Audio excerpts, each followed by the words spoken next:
Today, we're looking at a brown ink by Callifolio Havane. Hi, I'm Adam, and I'm an ink guy. I get inks, test them, and share the results with you. Now, as always, there's timestamps down below so that if you're in a hurry, you can skip around. But if you got the time, check out the entire video. Also, if you're interested, you can follow me over on Instagram. And if you're new here, I would invite you to subscribe. I do a new ink review daily. To make sure I have a range of experience with this ink, I do the writing samples. I then put the ink into this Pilot vanishing point with a medium nib. I used it to write for a day and to take my notes for this video. I standardized my first writing sample by using Clairfontaine, Tomoe River, and Rhodia paper on all of the tests that I do. I do use other papers, and some of those will show up later in the video. Now, let's look at the writing sample. I picked this ink up in sample form, so it came in a vial like this. And to keep my writing samples consistent, I use a Jinhao 159 with a Goulet 1.1 stub, a Jinhao X450 with a Goulet medium, and a Jinhao X750 with a Goulet extra fine. Let's take a look at the Clairfontaine.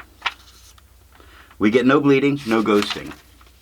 The 1.1 has no feather spread, halo sheen. It has a beautiful ombre shading all the way across, where it goes lighter, darker, constantly fading in and out of it. It's very nice.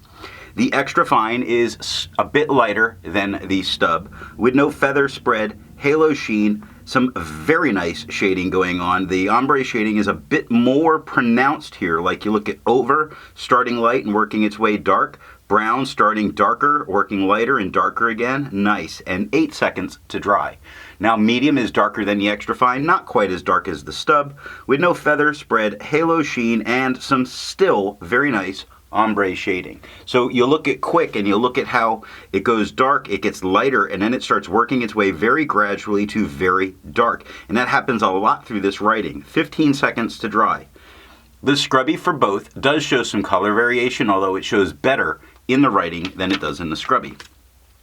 Tomoe River. No bleeding, kind of normal Tomoe River ghosting. The 1.1 is no feather spread, halo sheen, no shade.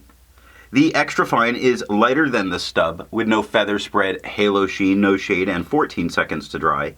Medium is darker than the extra fine. It's even darker than the stub, with no feather spread, halo sheen, no shade, 24 seconds to dry. The scrubby for both show no color variation, and we really don't get it in the writing. And Rhodia. No bleeding, no ghosting. The 1.1 has no feather spread, halo sheen. It does offer some shading. Look at Havane. Starts dark, gets light, gets dark again. And it does it quite a bit in the writing. Extra fine is lighter than the stub with no feather spread, halo sheen, and it does offer some spots of shading. This is more of that peppering shading that we've seen in some reviews where like the K is much darker, the B is much darker, the end of the N is much darker, the X in Fox, 9 seconds to dry. Medium is darker than the extra fine, even darker than the stub, with no feather spread, halo sheen, very little shading here, although it is there. It's very gradual. The best example I can point out is the word quick that goes dark to light to dark.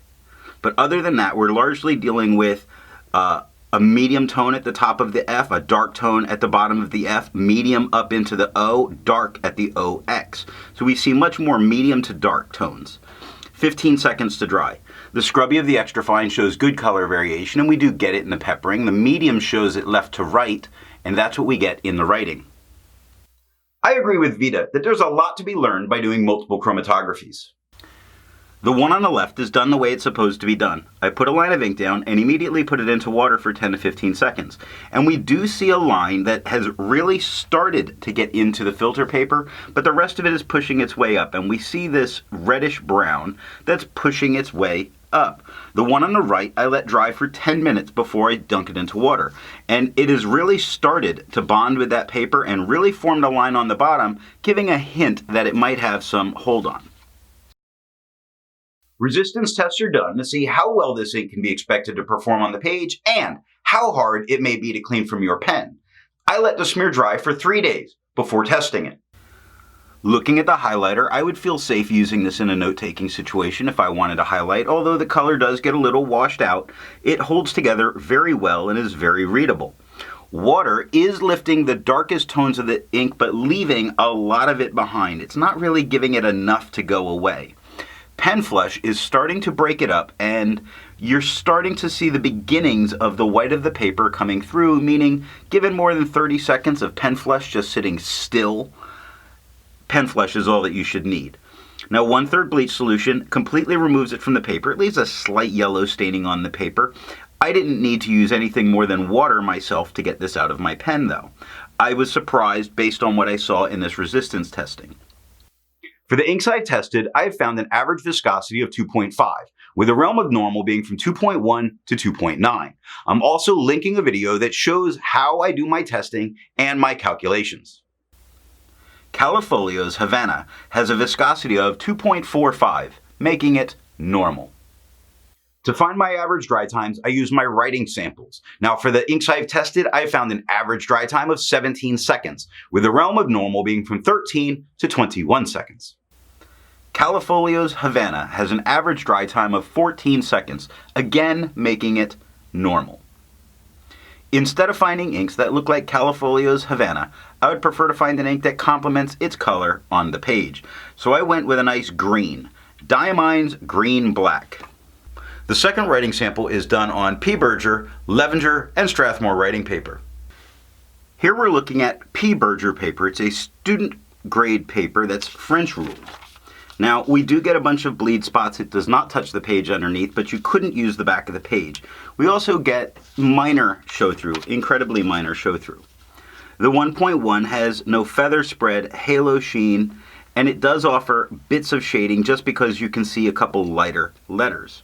Now the extra fine is lighter than the stub, with no feather spread, halo sheen, no real shading, 1 second to dry. Medium is the darkest tone on the page by far, with no feather spread, halo sheen, no shade, 2 seconds to dry. The scrubby for both show us no real color variation, and we're not getting it. Levenger. No bleeding, no ghosting.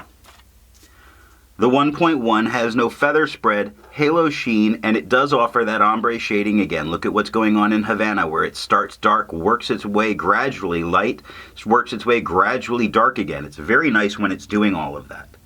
The extra fine is lighter than the stub, with no feather spread, halo sheen, and very nice ombre shading the whole way through. There's not a word that doesn't offer shading here, and it's very nice. 4 seconds to dry. Medium is by far the darkest tone on the page, with no feather spread, halo sheen, and that ombre shading is very nice. Really stands out on certain words, like quick, where it goes dark, works its way lighter, and works its way darker again. It's very nice.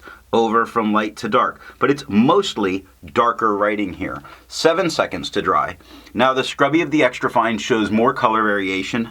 The medium shows none. We do get some color variation in both of the writings though. And Strathmore writing paper. No bleeding, no ghosting. The 1.1 is no feather spread, halo sheen, or shade.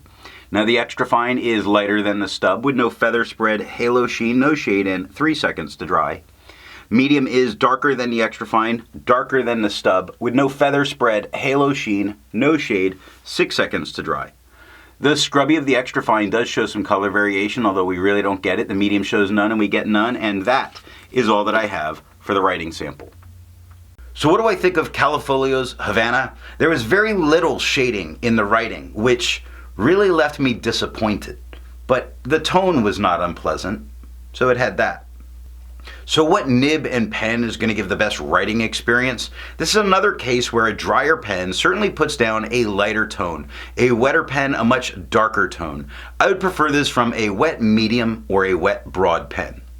If you enjoyed this video, give it a thumbs up. And if it's your first time here, I'm going to remind you, if you enjoyed it, subscribe. Thanks for watching.